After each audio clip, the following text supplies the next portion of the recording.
بسم الله الرحمن الرحيم. هنتكلم بسرعة عن السعال الديكي. السعال الديكي ده بيعتبر بيجي على شكل نوبات متعاقبة سريعة من الكحة.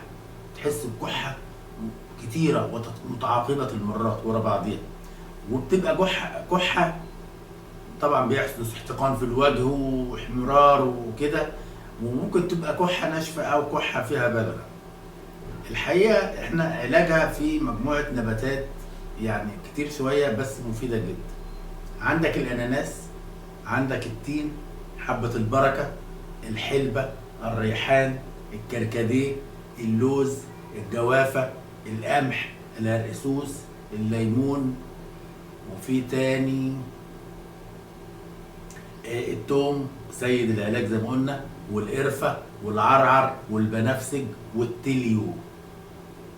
هنكتبها على الشاشة عشان ما تبقوش اللي هم اللي معانا في الفيديو يبقوا عارفين انها ايه، يعني اكتر من حوالي تقريبا 14 نوع. فدي بتجيب كل ده وتعمله منقوع وتشرب منه كل يوم، يفيدك جدا جدا جدا جدا وما يبقاش فيه اي سعال ديكي.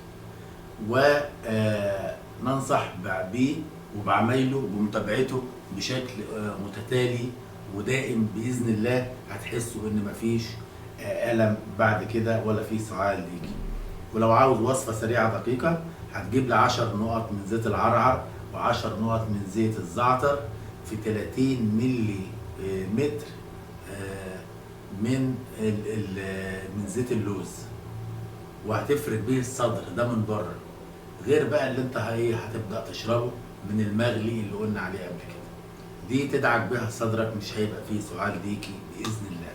وده علاجنا، والسلام عليكم ورحمه الله وبركاته.